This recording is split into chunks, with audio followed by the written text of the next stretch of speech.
Hello, everyone. It's Martha Burgess Novak, and we are on Real Talk with Martha Burgess Novak. Today, we are continuing our series on an article that honestly first appeared in Psychology Today. It was called 50 Common Cognitive Distortions. It's by Alice Boyes, PhD.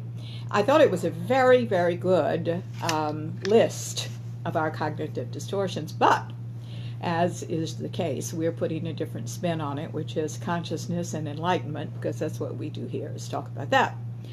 So with each of these, we are talking about what is the truth beyond the cognitive distortion lie. Hi, Lisa. And then we are going to talk about what you're going to do instead of going through that old door of the cognitive distortions we formed in our childhoods. We're so glad to have you with us, Lisa. I'm very thrilled that you're listening today and that you weathered the storm safely. We had a big hurricane, as you know, Michael, just in the last few days, and we have some Floridian friends and some coastal friends in North Carolina we were most concerned with. And we are happy to report that everybody is okay with a minimum of property damage. But we certainly send out our thoughts and prayers to all those that didn't make it. And it was quite a devastating thing. So we want you to know we're thinking about you.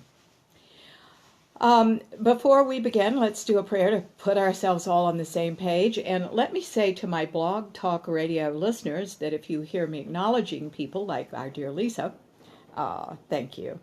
Thank you, Lisa. Then I want you to know that people are writing me on Facebook Live. So you can have your choice of listening to Facebook Live and seeing me live and in person. I don't know what advantage that is, but some people like that, and or listening to Blog Talk Radio, either one. We're broadcast on both at 10 o'clock on Sunday mornings.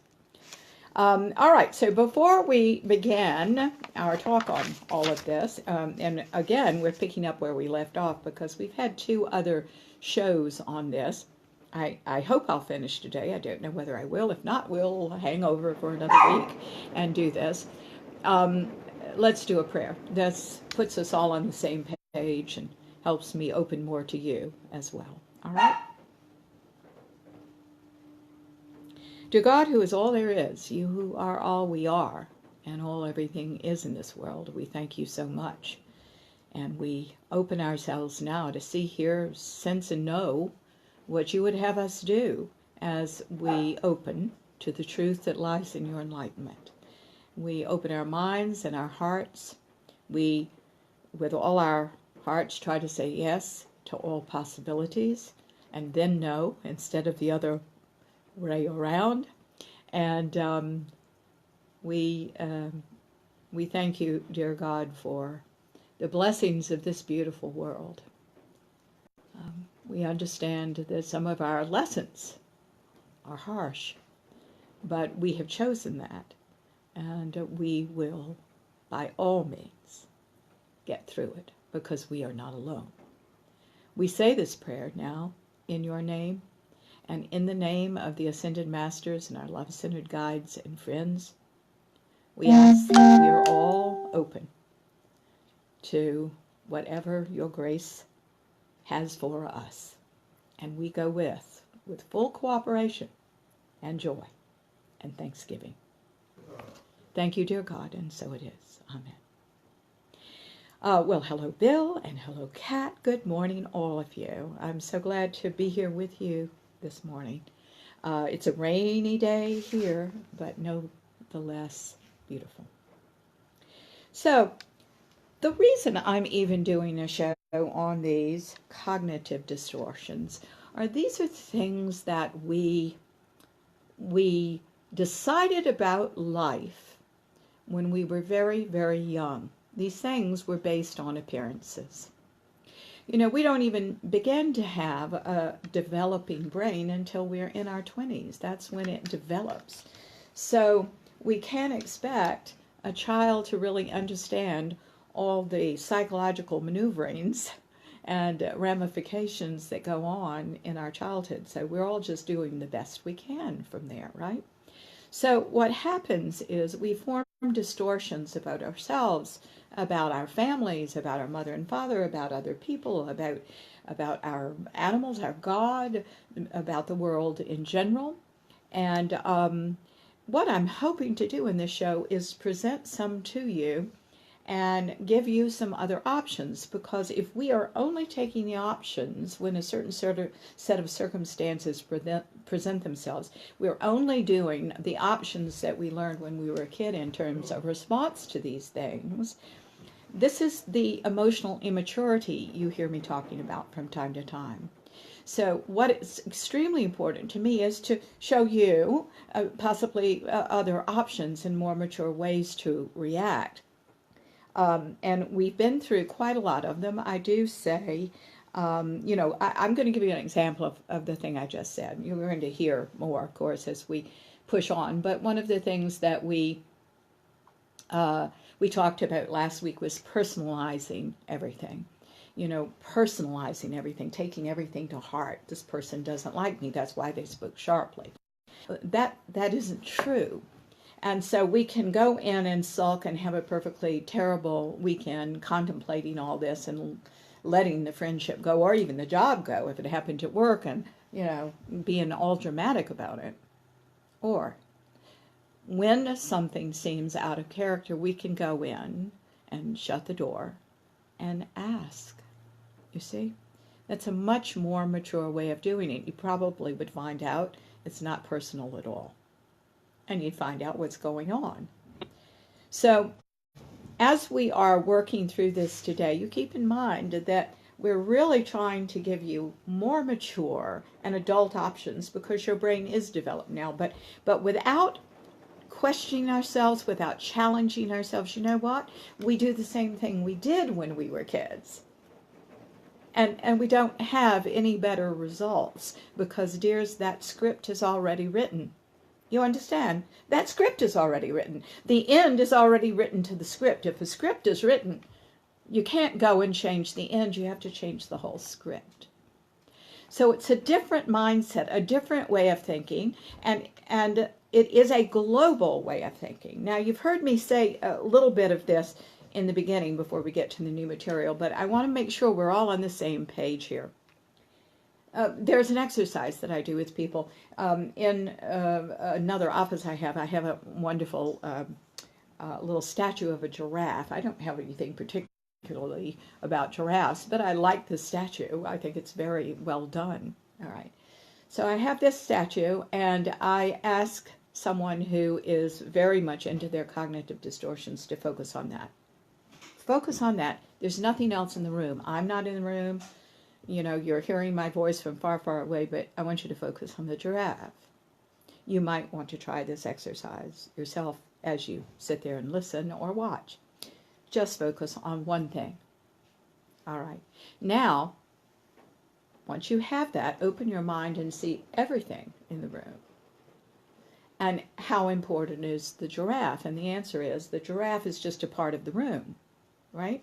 There are a lot of other things in the room to look at, to see, that all make it a room, your home, your office, whatever it is.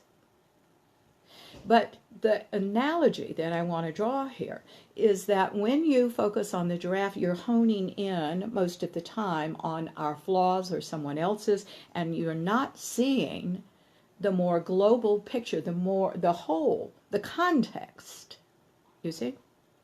So we grow up thinking that our fathers don't think much of us, for example, when we never see that he had his priorities screwed up and he was overworked and he didn't know how to do anything other than that. But we have personalized it. We've taken it in. We've said it's all us. And then we go about in our adulthood never confronting that, when we never confront that, by taking jobs that are lesser than our potential, Or we are always trying to prove ourselves to the Father, who's not even there anymore. You see? These things, these cognitive distortions are very important, because when you work from them, you get what you always got, which is precious little. Survival, yes. We were all trying to survive, and these are all survival mechanisms. You see? But do you need them now? No. Because you're either trying to survive, or you're trying to create. And I want you to know that you are a creator. You are a creator. God, and I hope I'm not offending anybody when I say that word. It's a short word. I like it. Okay. But to me, that is energy. And we are the directors of that energy that is in us. The ego and the ego child's mind gets in the way of some of these more global, lofty, contextual thoughts. But our journey is to come out of the fear-based, only see the giraffe mindset into the more global arena of the mind of God. That's what consciousness is. And certainly that's what enlightenment is, which are advanced stages of consciousness. So I want to put that on the table. And now let's go on with some of these cognitive distortions, because I've got a good one for you right now. All right, here's what Dr. Boyce says.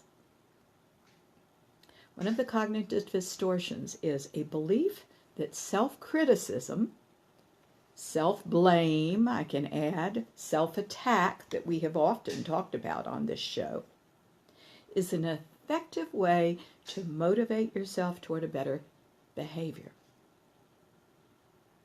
It is not. Let me repeat that a belief in self-criticism, I'm adding the part self-blame or self-attack, is an effective way to motivate yourself toward better future behavior. This is a terrible idea. It is, and yet people do it. I taught my advanced class yesterday, and a bunch of people in my advanced class went, I do that. Everybody is so lovely in that class, because everybody has long since gotten over hiding anything from each other, right? I mean, they're in a room full of sensitives, for heaven's sake, so what's there to hide? This tears you down. It tears you down. Now, the point of something like this is it tears you down, and then you rally and build yourself up. But you build yourself up into fantasy. You build yourself up into all those little girl and boy things that we did to soothe ourselves and make ourselves feel better when somebody attacked us, but we're doing it to ourselves. I want you to realize that you're a wonderful person. I don't have to tell you that. You know why? Because that's the whole reason you're listening to this show. You know it, and you just don't access it all the time. You don't hold that necessarily inside. We're still trying to find it from outside sources, and I do so work for you every Sunday and during the week as well. But I work for the people that are in front of me saying, you are just fine the way you are. Why all the pretense? Why all the striving? Why all the trying? You are fine the way you are. Now develop that and enjoy. Your life could be so much better without a behavior like this. You don't need self-criticism, self-blame, and self-attack. You see, these are things over and above what is true. That's why they're pathological. You understand? Because if I do something egregious, I should apologize to you. I should make it right. Yes, absolutely. But I should always remember that I'm also human, and humans do make mistakes. They're only mistakes if you don't learn from them. And then where's the mistake, right? So beating up on ourselves like we do in all sorts of different ways. Sorry, the dog bark, but my husband just went out on the porch, and Tuffle always thrusts himself out there to tell everyone, all the squirrels and chipmunks and groundhogs, that he's here. Don't mess with him. You know, he's that big, but anyway, there you go. So, what is the truth here? Beyond your belief that, or others' beliefs, that self-criticism is an effective way to motivate yourself toward better behavior. What's the truth? The truth is, you're wonderful. By your very existence, you are the aspect of the ascended God you are. And you are on a very human and very spiritual journey to go from your fear-based self to your love-based self. You'll make mistakes along the way, and you'll learn from them. That's the truth, isn't it? So where do you need self-blame, self-criticism, and self-attack in that? You just need to keep moving. And you don't need something like this to motivate you to move, because what you're doing is something like a slingshot. And this is the hard way to do it. When you know the old-fashioned slingshots, you know what I'm talking about. They may still have them, I don't know. But you pulled back the stone or whatever you were slinging the opposite way to gain thrust from the way you want your projectile to go, right? So you pull it back. A lot of tension in that, right? A lot of tension in that before you release it and it goes where it needs to go. That's in essence what you're doing here. And you don't need to do that. Why don't you just walk to it? You see? Oops. We just lost Blog Talk Radio. Let's see if it comes back. I do want to say we're on Blog Talk Radio and we are on Facebook Live at the same time. And if you can go to my website, marthaburgessnovak.net. We're .net, not a .com. Under radio shows, you're going to find 2 buttons. So if I lose you on one channel, by all means switch to the other. I'm delighted we have Facebook, because sometimes we lose that. So what I'm saying is, why go to all that effort to go opposite from where you want to go? Just go there. Just start your movement. And you may say to me, but I don't know where to go. I don't know what the steps are. And I say, well, certainly set your intention for that and then start trying things. Doors will open and shut along the way for you. But you're moving in that direction. And you can't just think about it. You know, a lot of us who are thinkers like to think about it and never do. But a happy life consists of your thinking, your feeling, and action, your moving, and your behaviors toward that end. I do another exercise with people, and I'll say, okay, you've got a goal. And I'll actually put somebody in front of the room and say, that's your goal. What is it?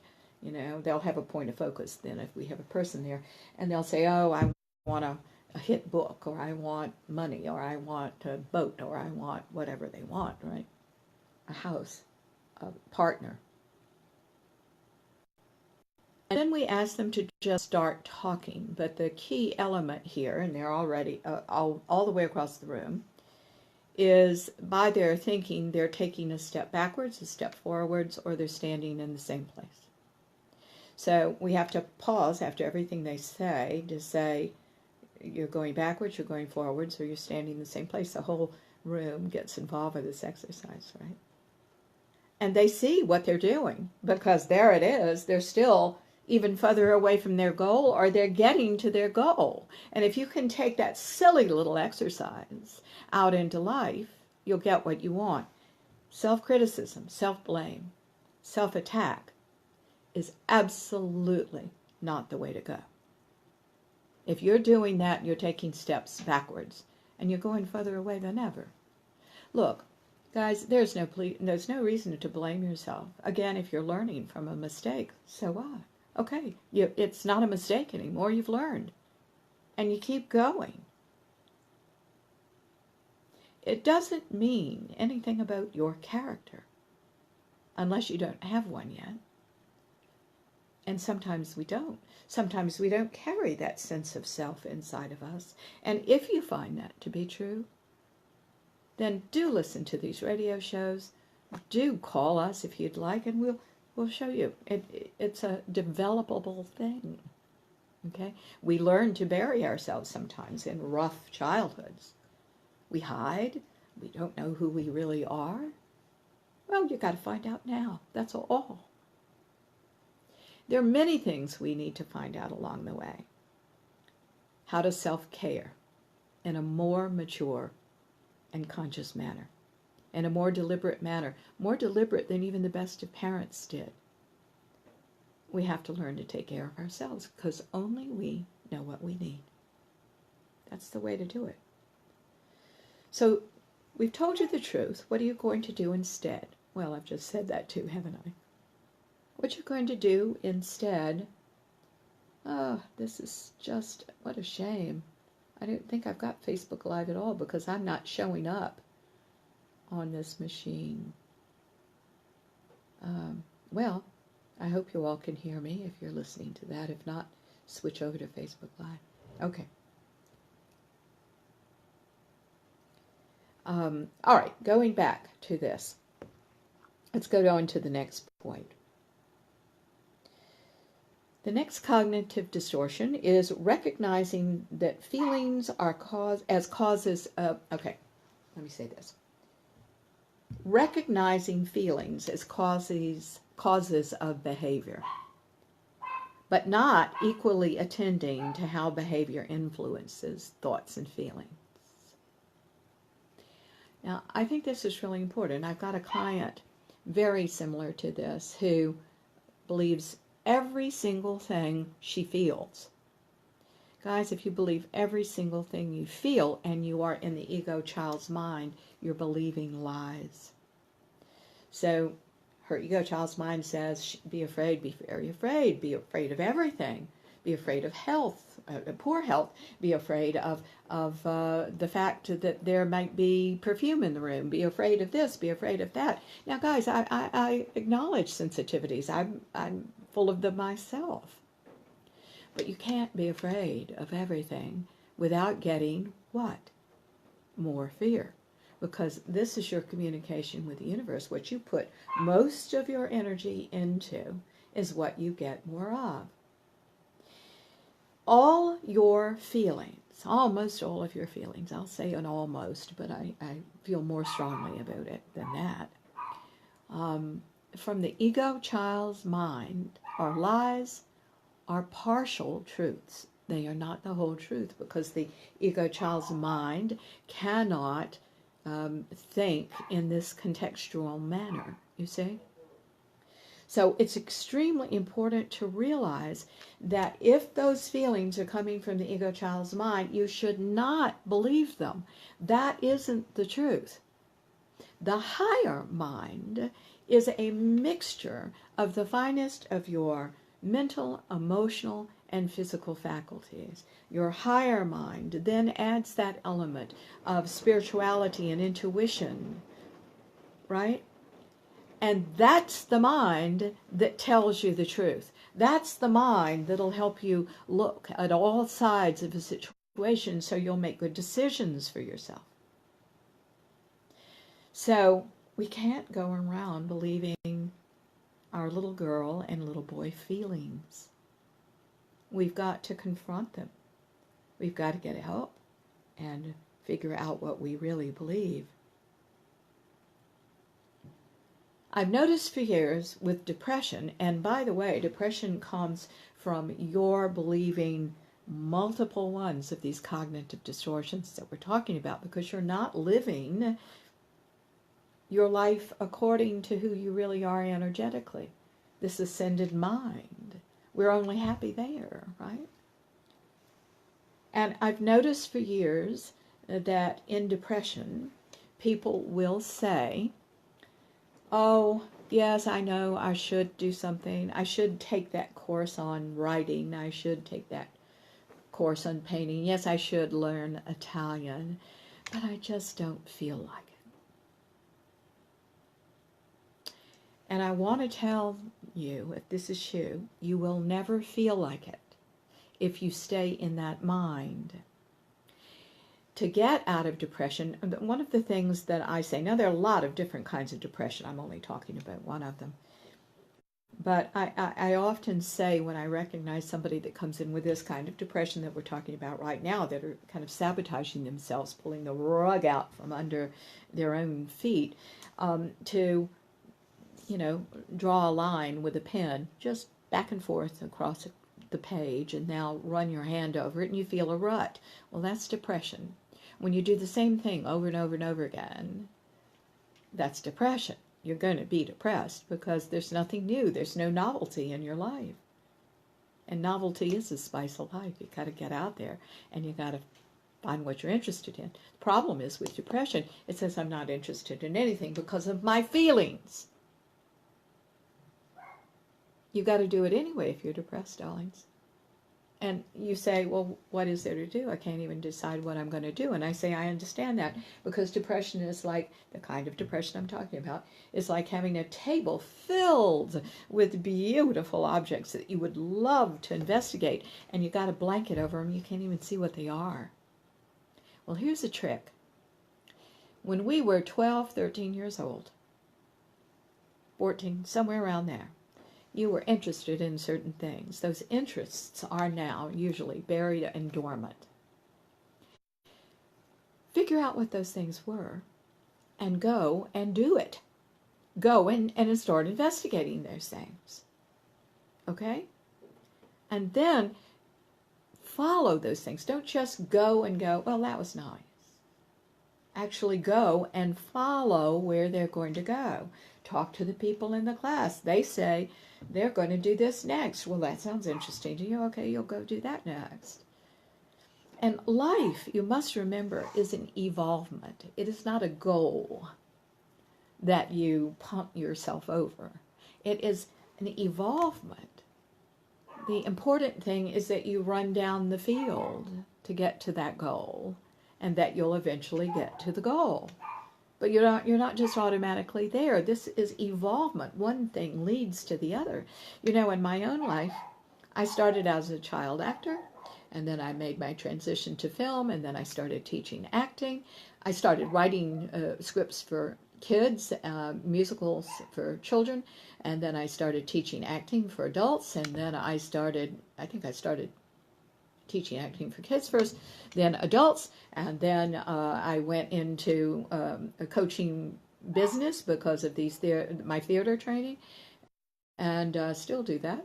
And then it was so interesting because people started coming up to me and saying, we know what you're talking about. You're talking about doing business from the soul instead of from the brain or from our little greedy selves. And I had to say yes. So that's where this evolved too. I want you all to realize that one thing does evolve out of the other, and your job is to get yourself ready to go with. You see? I think that one of the really big problems here in this world is that we are uncooperative egoically, and we don't realize that the reason we're uncooperative has to do with some of these cognitive distortions. So if we confront them, wow, that'll be great. So what is the truth of recognizing feelings as causes of behavior, but not equally attending to how behavior influences our thoughts and feelings? Again, if you will just go and take some things, some courses, or whatever you want to do, you'd feel better ultimately, even though you might have to pull yourself to those lessons to begin with. And keep in mind, the thing that really frees you is finding out what you want, not what you think somebody would like to see you do. You're still not honoring you in that case, are you? Okay, so the truth is, my feelings from the egoic child's mind are lying to me are partial truths. And there's a truth beyond that, and a truth beyond that, and a truth beyond that. And I'm going to be open to it. I am going to move, because movement, mentally, emotionally, physically, and spiritually, is going to make me feel better. That's the way out of everything. And even if I don't know where I'm going to move anyway. And let the universe start guiding me to where I need to be. That's the truth. So what are you going to do instead? Well, you're going to do that. You're going to start moving. You're going to start thinking new thoughts, having new feelings, doing things physically that are different, and thinking new spiritual thoughts that are more in a context. Very important. And I hope that you will reach out for people like me and my team, or other people around you, or read the books, or do the things that indeed support your journey. However, for years I've noticed that people like to read books instead of doing something. So I'm going to say to you, you gotta eventually move. Very important to start doing things. All right. The next point, this is number 16 if we are counting, is all or nothing thinking. We also call it black and white thinking. Something like, well, I have blown my diet by eating this chocolate cake, so I'm just going to let it all go to hell today, and I'll start the diet tomorrow. And then tomorrow the same thing happens, right? And the next thing happens, and the next thing happens. If I don't get all A's on this test, if I don't ace this course, I'm a failure. I am a failure. And we don't say I'm a failure right now in this moment. We say, I'm a failure. And that means you're a failure for life. Your subconscious mind hears that. You see, you can't generalize like that. That's a mistake.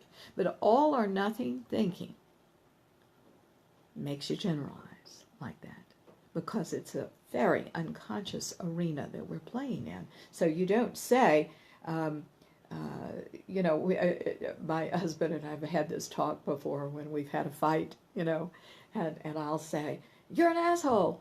And he got real offended by that the first time I said that. And I don't blame him. I'm really trying to watch my mouth from now on. But I had to explain, I don't mean that you're an asshole for life. I mean that, in this moment, your mind is closed. That's all I'm saying. I think it's better to drop that language anyway, but I haven't quite accomplished all of that. That's all or nothing thinking, darlings. Also, all or nothing thinking is revealed in certain language we say, like, I never sleep. I always never have enough money. Never, always. Some of these words that we use are very, very damaging. Is that true? Absolutely not. It means I don't have any money right now, and it might be a familiar state, but that doesn't mean that you never, ever have money, or you're always poor. You have to clean this up, because it reveals all or nothing thinking, and that's the thinking of the child, right? The child did not have the developed mind that you have now that can entertain a lot of complicated psychological thoughts, and I know you can because you're listening to a show like this. And we are not for the weak-kneed. So I do want you to realize that you're just defaulting by going through that old door when something happens of all or nothing thinking. And when we're talking about depression, let me tell you, if you are doing one or more of these things at the same time, and you can, I'd be depressed too. These things are very depressing. So the whole point is not to give in to your depression or try to overcompensate for it, but to confront these things and see whether you still want to believe them. That's the way. So in all or nothing thinking, what is the truth?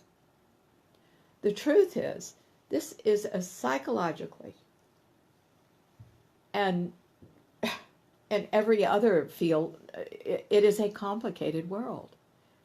There's more going on than what we feel. My team and I had a very wonderful discussion of politics. It wasn't about politics and who's right and who's wrong. That's not what we talked about. But we said, nobody has the answers here. Everybody's arguing with what they think and half-truths, but we don't know what's going on. I'm the first one that says I'm a smart person, and I don't have any idea what's going on in this world. But that's not my job, is it? My job is this. So this is what I do. And you have a job too. And this whole contentiousness that we are exhibiting in this world is revealing a consciousness that isn't very deep. And that's what we're here to do. Deepen that consciousness. So the truth is, we don't know what the real truth is, but we're open. This is a complex world. We're open to learning and growing and evolving. And in that, opportunities. We have to open our mind to say yes to all possibilities. Because all or nothing thinking talks you out of it before you've ever tried. And we have to say yes to all possibilities. And then know if we want to. But most people say no first and never get around to saying yes to any possibility, you see.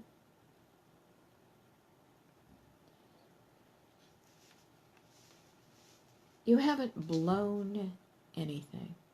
One of the things that's revealed in my first book, and I was told this very deliberately, that by your thinking, when I was meditating, I should explain, I guess. By your thinking, every moment, you are changing the trajectory of the rest of your life energetically. Now, when the thought accumulates, wow,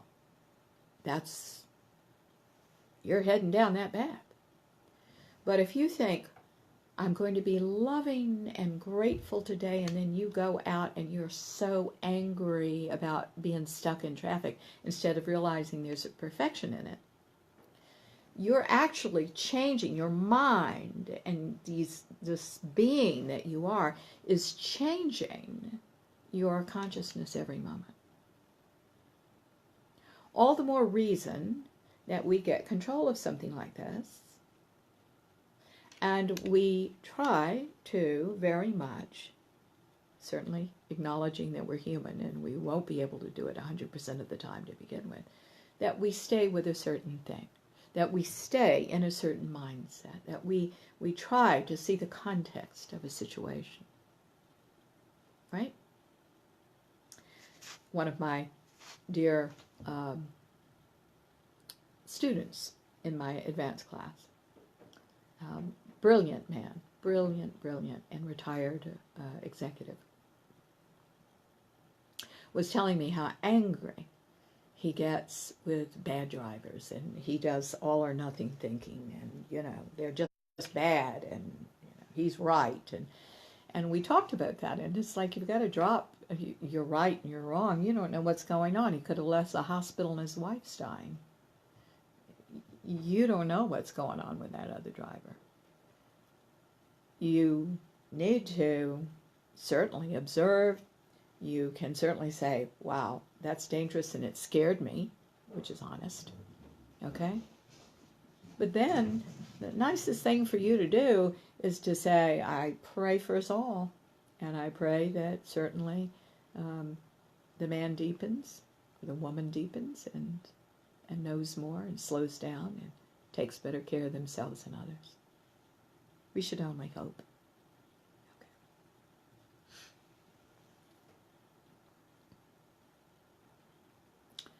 Number 17. Oh, did we talk about what you are going to do instead? Yes, that was what I just said. All right, here we are. So number 17 is something I have talked about before. I think I've done a show on it. Shoulds and musts M-U-S-T-S. Hard word to say. Shoulds and musts. This is when you say something to the effect that I must diet. I have got to get control of myself. I should go to the gym. I should be smarter than I am. I should. First of all, you are beating yourself up.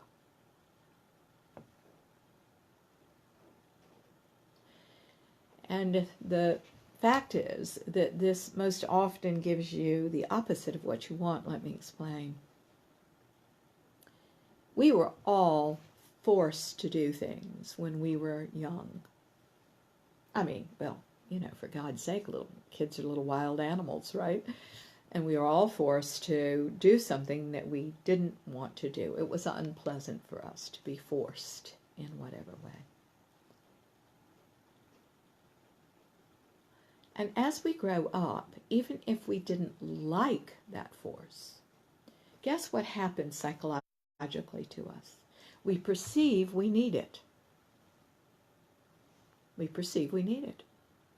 So we get out of our parents' house where the force occurred, and we start becoming the force, forcing ourselves to do unpleasant things, never consulting ourselves to say, do I really want to do that or do I not?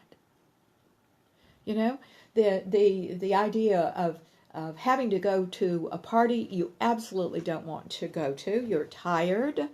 You've worked too hard. You're going to have to put out a lot of energy at this party, but you don't want to disappoint anybody. And you force yourself to go, and then you're deeply resentful about it. Doesn't make much sense. When all we needed to do was say, what's really going on? I know I don't want to go. Do I have a really good reason for not wanting to go? What do I need to do instead to take care of myself than going? And then calling, giving your regrets. Instead, we force, and we say we must. And what we're doing is perpetuating the perpetuation. We are perpetuating what went on in our childhood. We ourselves are doing that to ourselves.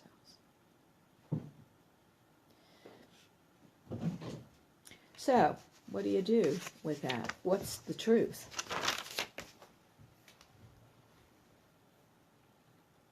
You know, I am delighted to give you the answers to these things. And in a radio show like this, I have to, don't I? Give you the answers to these things.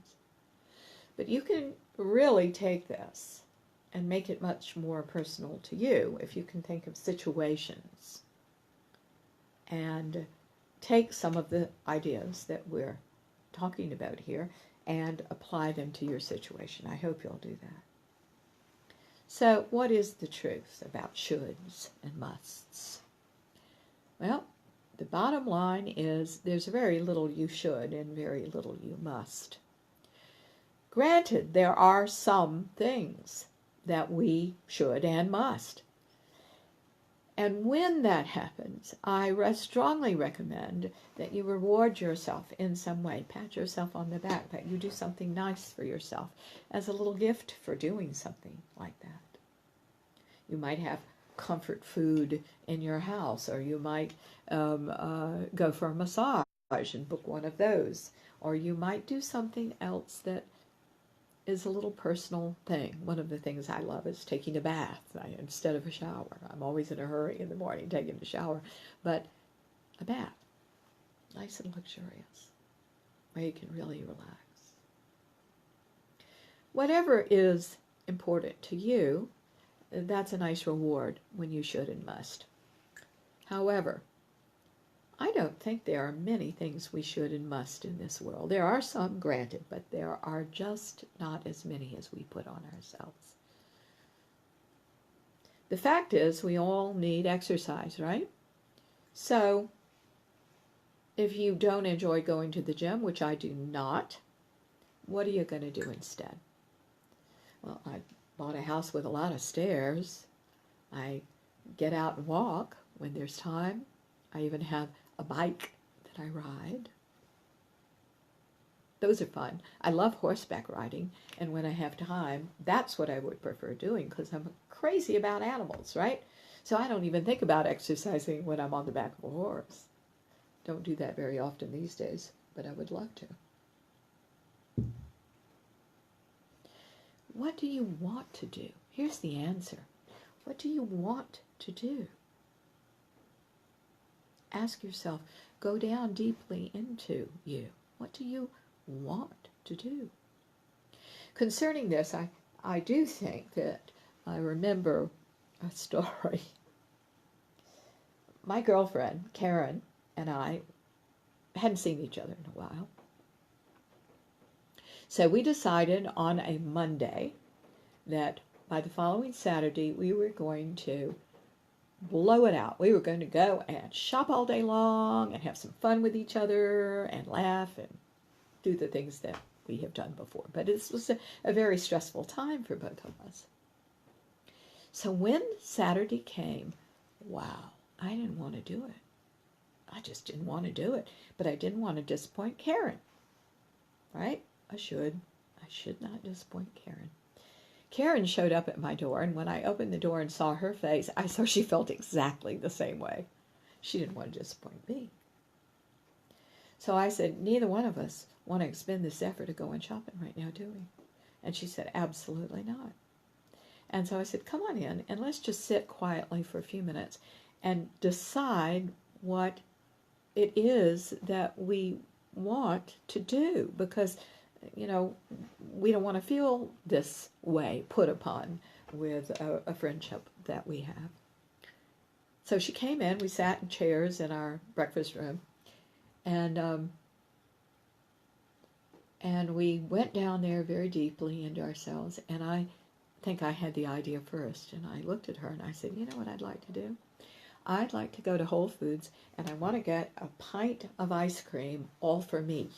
And I want to eat my flavor. I can't probably eat the whole thing, but that's what I want to do. And she said, oh my God, I think that sounds wonderful. And I want to get my own pint that of a flavor that I really want. So we went to Whole Foods, and it was a great deal of effort to go, by the way. But we went to Whole Foods, and we got our ice cream. We came home, we got our spoons, and we ate as much as we could of that pint of ice cream. And all of a sudden, both of us felt like going shopping. It was exactly what we needed at the time. It was not imposed on us. We should go shopping. We said we were going to go shopping. By God, we've got to go shopping. Guys, no. And that's the way we live our lives most of the time, you see. So the truth is, there's some things we should and must do. There are other, but that's really in the minority of our moments. What we're going to do is realize that there's something much more important than shoulds and musts, and that's what we think about ourselves and what we need in this moment. And what you're going to do is listen to yourself and do that. Okay? All right. Now we are to... Okay, here we are.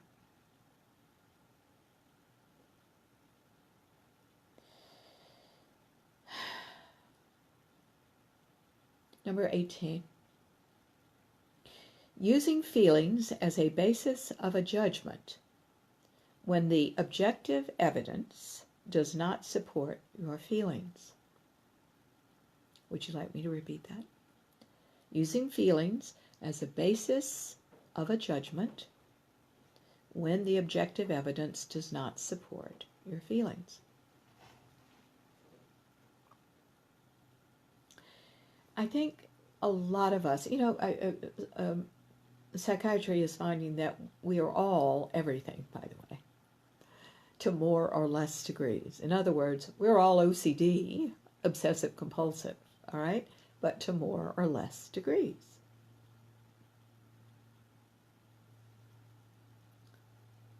So this is, I think, the base of that, using feelings as a basis of judgment when the objective evidence does not support your claims. For example, I had a client a while back, this is not true of her anymore, but she would turn off the stove and then check to make sure the stove was turned off, and check again and check again and again and again to make sure the stove was turned off. Now, I have a feeling about that, and here's what I intuit about that.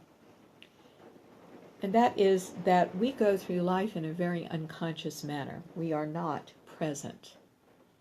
How to fix that is to find out why you're not present and to be present. And then turn off the stove and see yourself turning off the stove and accept that objective evidence because you are there to see it. You are there to see it, do it, know it. There's no reason to go back for it if you are there to do it. But when we just go through life in a very unconscious state, we're not there. You got to check that stove several times, right? So I think that a lot of this has to do with mindfulness and bringing yourself to the present moment. Okay.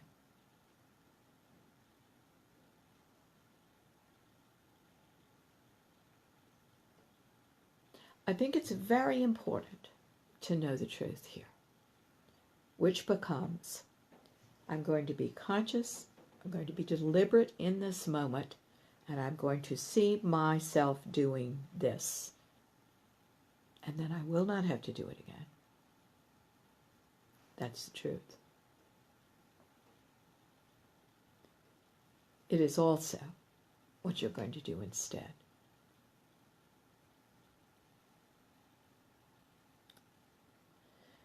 We've also got to address one last thing about this, and that is most people don't feel safe in some arena. And you should address why. You should address why you don't feel safe. Some people don't feel safe in all arenas. This woman that used to turn off the stove multiple times didn't. She certainly does now. Realize that it is a relief from anxiety, but this anxiety is not, here's the trick about the stove, it's a generalized anxiety that you're just playing out in a lot of different ways. So let's fix the anxiety, right? Let's find out why you're anxious and give you broader and broader contexts in which to see that, and some solutions to deal with the anxiety that are mature. Good. All right. Moving along. Number 19. Basing future decisions on sunk costs.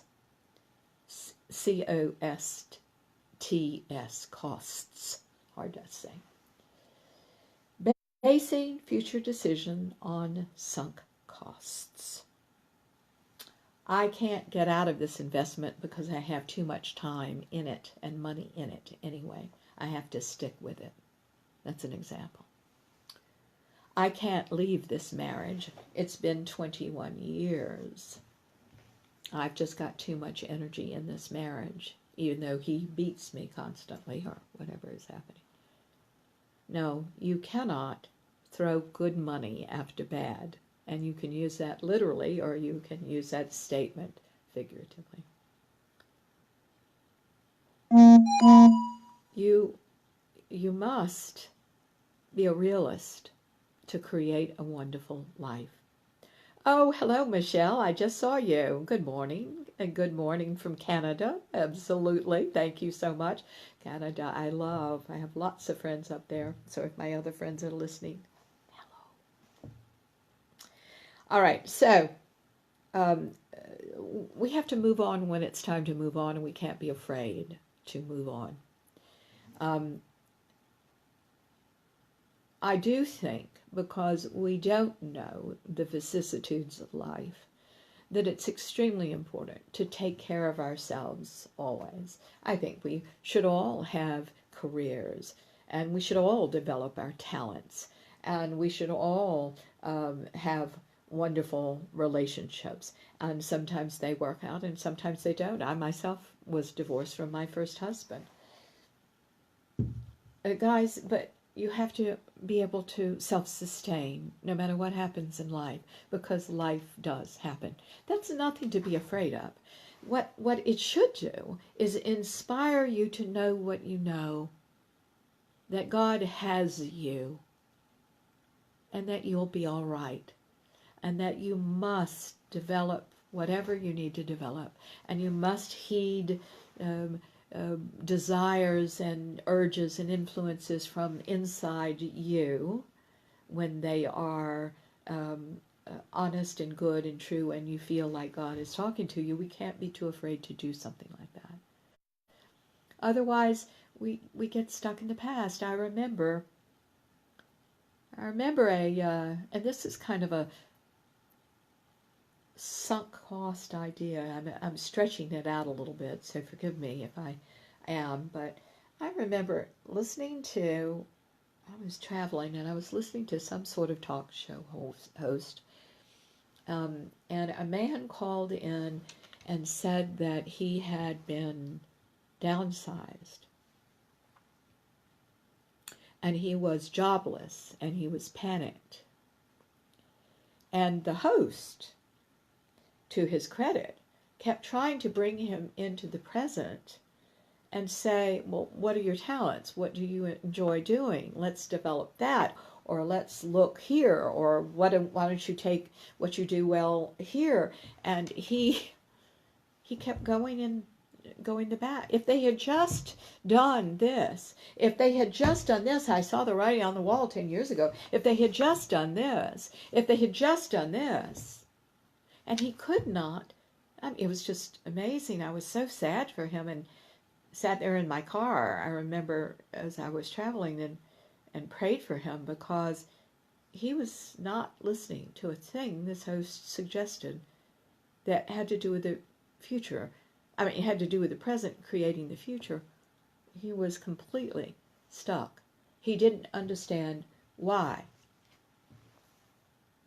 it couldn't be the way he wanted it to be. And guys, life isn't the way we want it to be. It's just not. You're going to hear that in just a minute, or next week, whenever I can get to it. Okay? So know when to leave. Know when to stay. But have a darn good reason. And the best reason is because it's the right thing to do, because you are hearing that. You know that because you're listening and cooperative with the ascended God you are.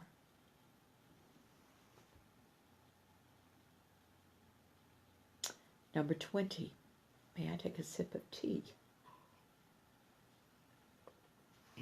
Thank you. There are a lot of things blooming up here in the fall. And that tea certainly helps with the drainage, you know. All right, okay, I think we have talked about, let's go back to basing future decisions on sunk costs. The truth is, you are free to go if you have developed yourself enough to be self-sustaining, and everyone should.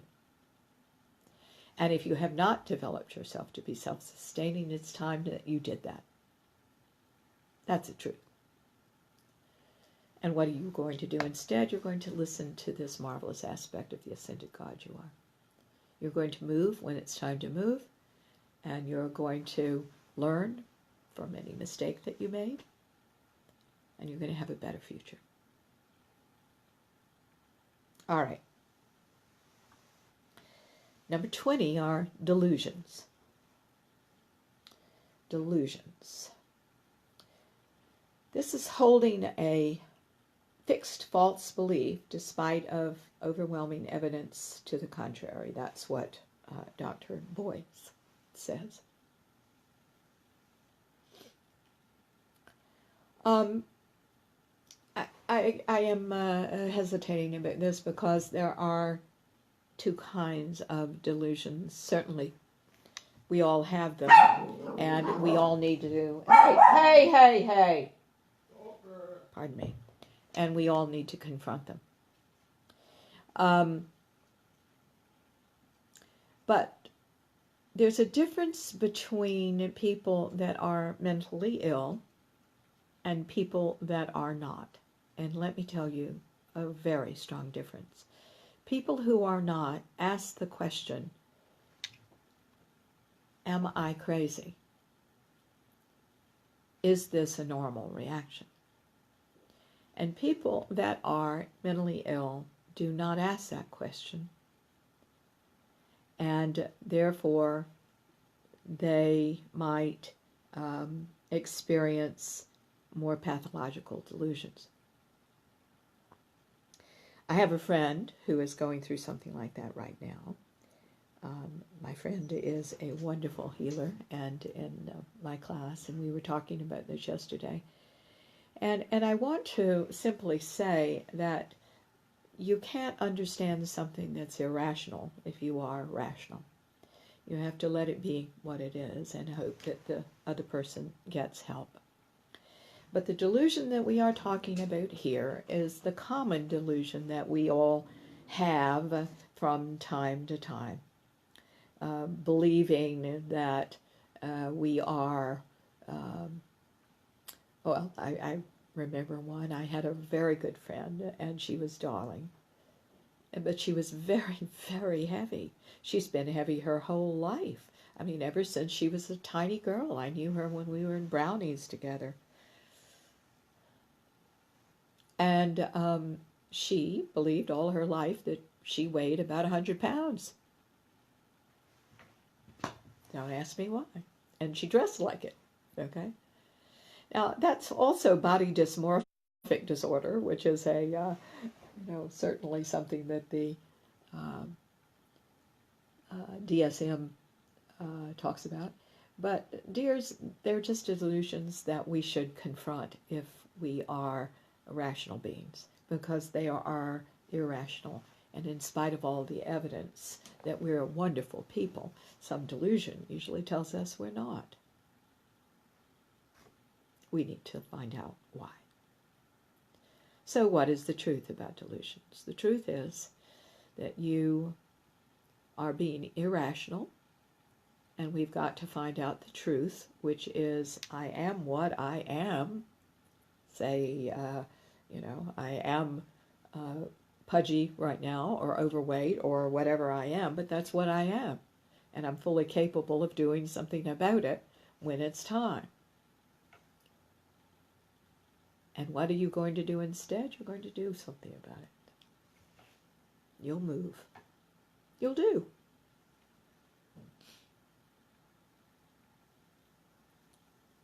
Okay. Number 21. And this is a common one, I see. Here it is. Assuming your current feelings will stay the same way in the future. Assuming your current feelings will stay the same way in the future. One of the things I said to my class yesterday was, I think this is what the marriage vows are. Now, I believe in marriage, don't get me wrong. I'm married, and I love being married to my precious husband. He's wonderful. But I could not promise him a lifetime of bliss, to love, honor, and I'm glad they took out the word obey. But I have every intention of that. We don't know, guys, about anything. You can only know about this moment. And this moment certainly influences other moments. But this is what you're responsible for right now. I think it's really important, because what we do with this, assuming your current feelings will stay the same, is we make assumptions from that. I don't know what to do right now, so I'll never know what to do. Is a gross assumption, isn't it? I didn't know what to do when I was a child, so I don't know what to do now. That's completely not acknowledging that you are now an adult and it's time to learn that.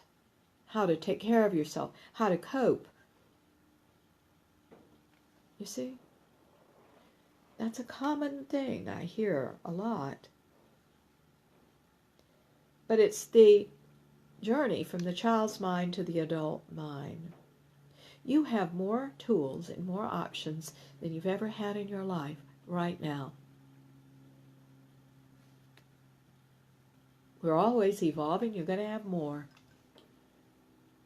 You're going to grow more and more true, more and more sure of what you think is truth. That's great. But don't assume what you've been is what you are, or what you are is what you'll be. That's a mistake. Because it stops growth, doesn't it? I got so tickled.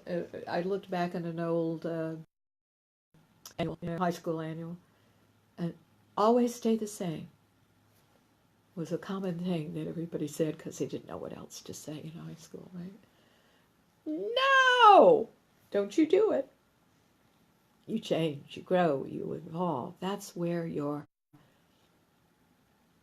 gifts are. That's where your opportunities are. I hope you'll seize them. So what's the truth? The truth is that we're always evolving. Nothing stays the same.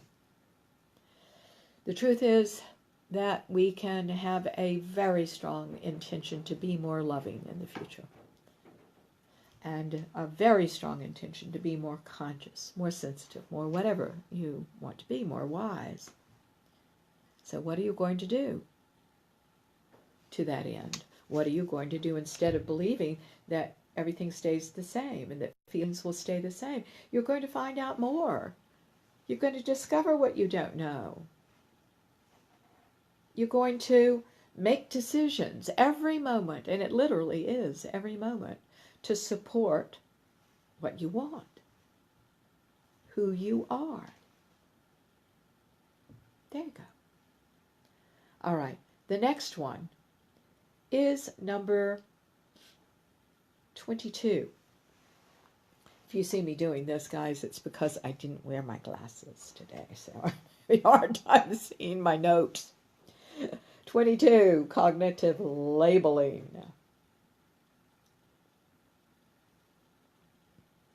Cognitive labeling is when we slap a label on things. Good, bad, right, wrong, rich, poor, loser, winner. That's cognitive labeling.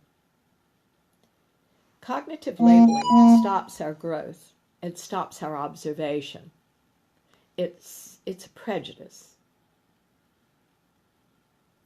And cognitive labeling is a really important thing for you to get rid of. Nothing is all one way or another. But it is in our mind because we have a sense of what is right and what is wrong. Here is what I want to say to you. It's marvelous to have a good character. It's marvelous to have your own version of a moral compass, but that should not be imposed on other people. We all have that. We all have our own agendas.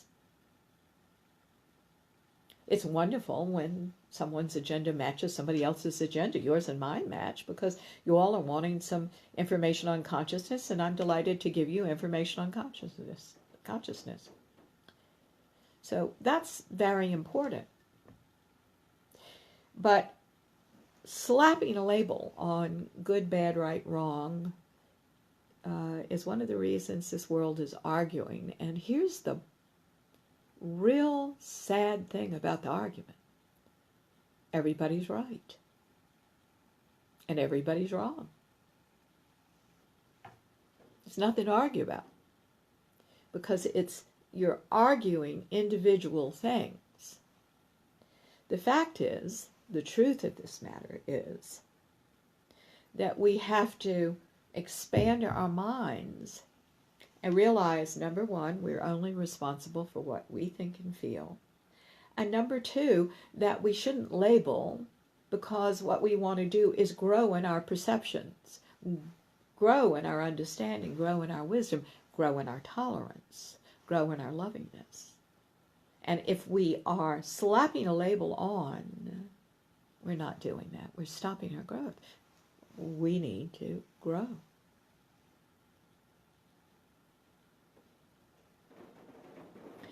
So what do you do instead? I think it's really important to look at context. I go back to my client who yesterday was saying, he got pissed off with a driver on the road. And what he did to fix that was he saw it in context. We don't know what was going on with that guy, but something. He's either unconscious, he's putting lives at jeopardy, he is got something terribly wrong in his life. And we hope that he'll be okay. I think one of the nicest things that people can do for other people, particularly, by the way, in a relationship, is give them the benefit of the doubt. When someone does something that is out of character and unkind, you should give them the benefit of the doubt if they're kind. Now, guys, I'm not saying stay with somebody you shouldn't. That's going back to bias future decision, basing future decisions on sunk costs. That's shouldn't stay too long. But you shouldn't cut and run either. So you're going to have to figure this out. Right? There's something more important than staying and going, I think, sometimes in a situation like that. We're beyond cognitive labeling, by the way. And that is growth. Where can you grow?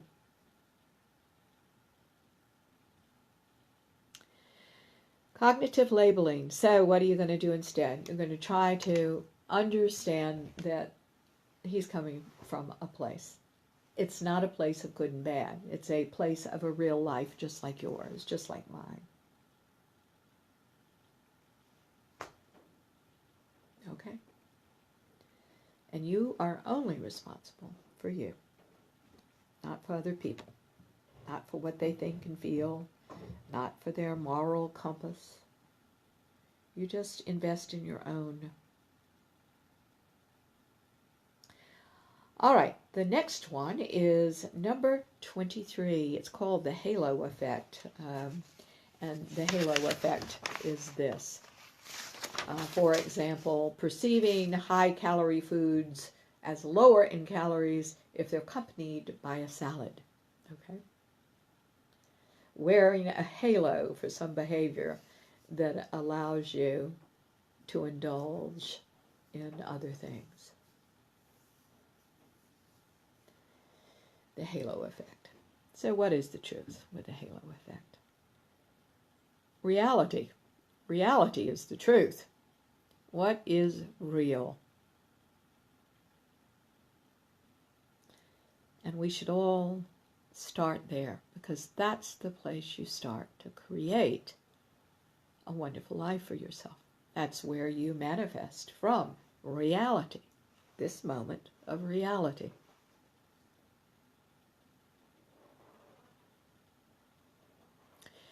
So, what are you going to do instead? Well, I think that's pretty easy. You're going to learn to be real. Now, that sounds pretty silly, isn't it? Doesn't it? You learn to be real. But we have learned not to be real. We've learned to wear pretenses. We've learned to try to be bigger than we are. We've learned to exaggerate our virtues and minimize our flaws. Or, by the way, we've learned the opposite. We've learned we're nothing. Neither one of those are true. They're both fantasies. What is true is you are who you are. Now let's make the most of it. That's the truth. No halo needed. We're all human. Number 24. is minimizing.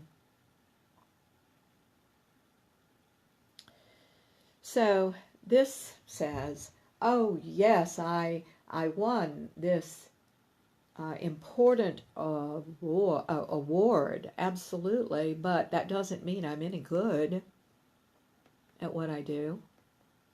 That's minimizing. You are emphasizing the negatives about you for whatever reason. There are a lot of reasons we do this. And not accepting all of you.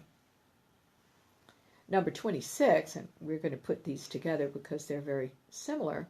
Oh, I'm sorry, number 25, is minimizing. When we blow our mistakes out of the water, or our flaws out of the water, and perceiving them as more significant than they really are. It's cognitively exaggerating. So whether we are minimizing or magnifying, both of these things reveal an insecurity about who we really are. Who are you? You're a nice person. You're a talented person in your own way. You'd like to live a good life. You'd like other people to live a good life. We're doing the best we can with the knowledge we have at the time. We're human. If we can just believe that and increase our whatever we need to learn and keep moving, you'll be fine. You don't have to minimize and magnify everything.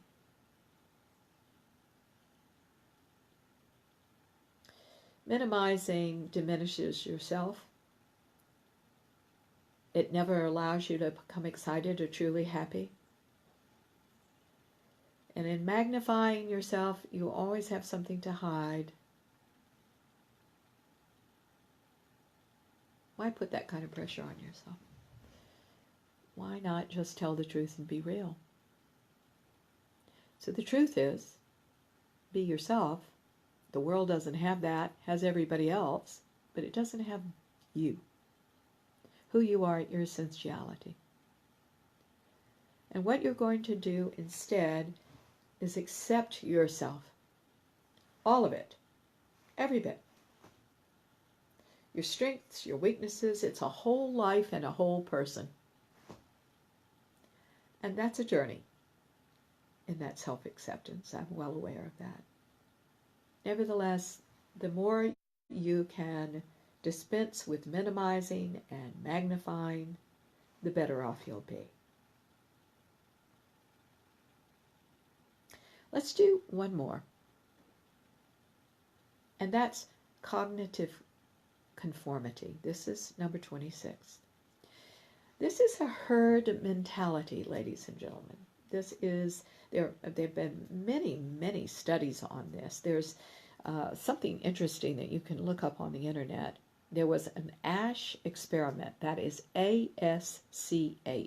It was an ASH conformity experiment. Quite interesting. People tend to see things the same way the people around them do. And research has shown this happens at an unconscious level. There was a marvelous play, my favorite, as a matter of fact, one of my very favorite plays of all times, by Jean-Henri, and it was called Rhinoceros. I don't know whether you're into reading plays, but it's fabulous. And it's about a little French town, and everybody in the little French town, and this is happening in other little towns as well, all the people are turning into rhinoceroses. And there are only two people left in this little town now, a man and a woman. Her name is Daisy. I've forgotten what his name is. But anyway, two people.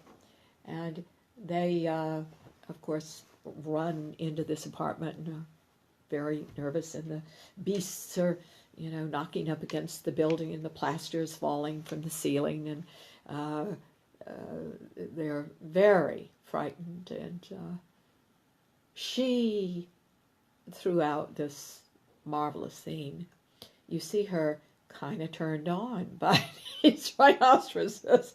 Finally, she runs out to be part of them.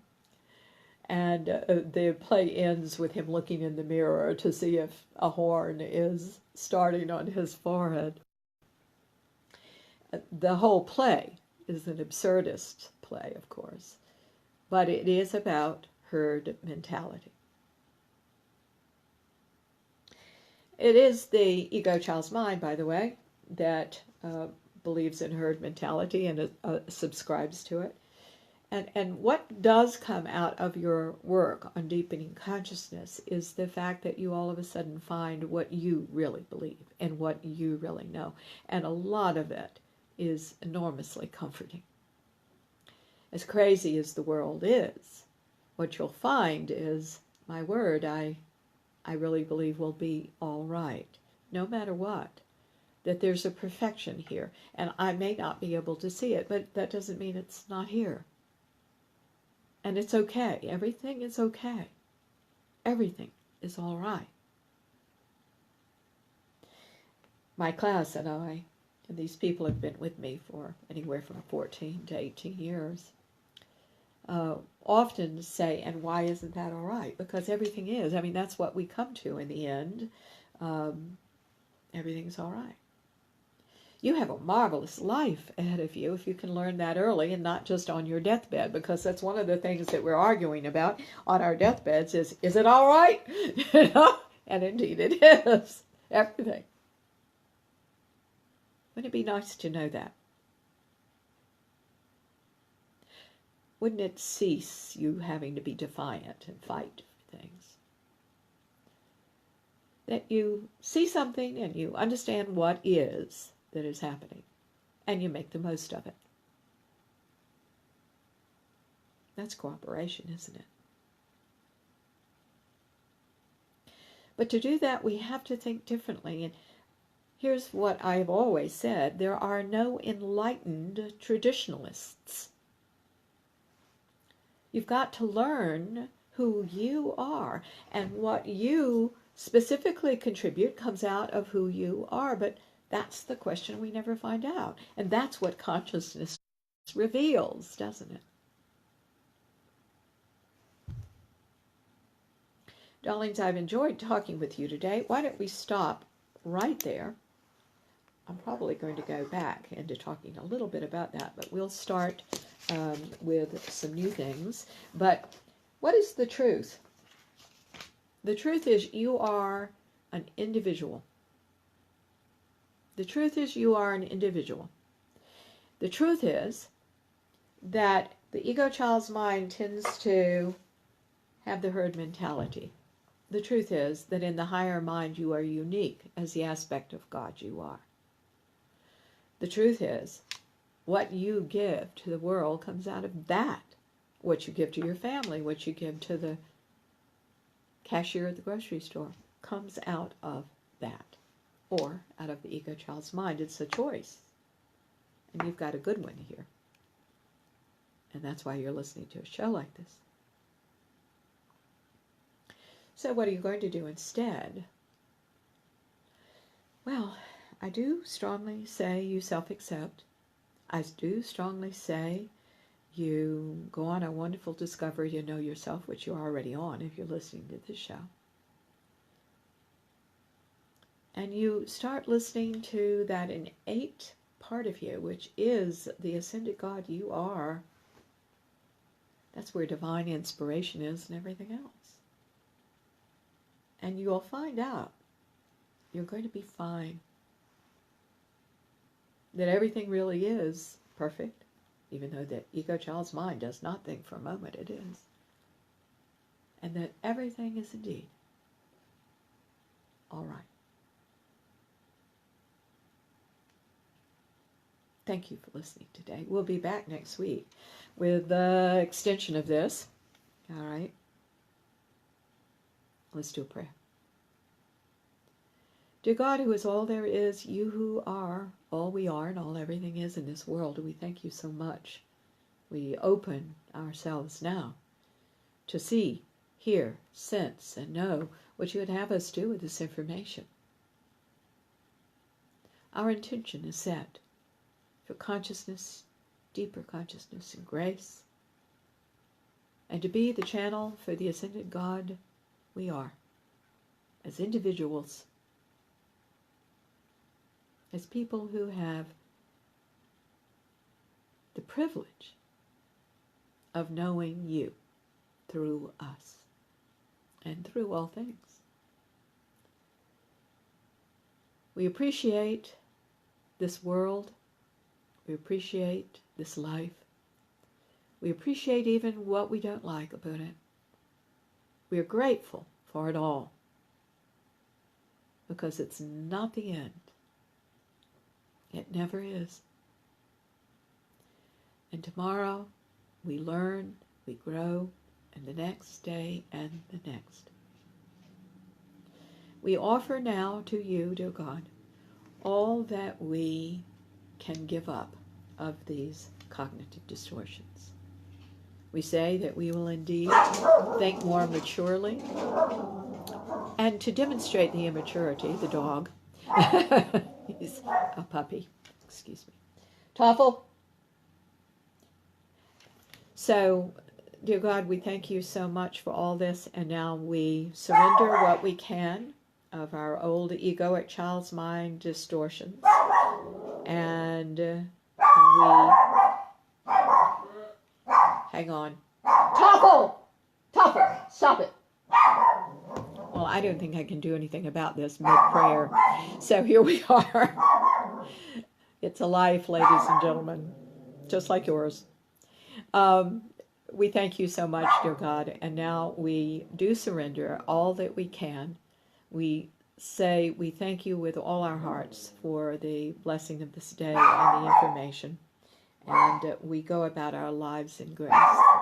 We say this now in your name, in the name of the Ascended Masters, our love-centered guides and friends, and in the name of each and every person listening to the show, and all you dears that have said hello and good morning. I appreciate it.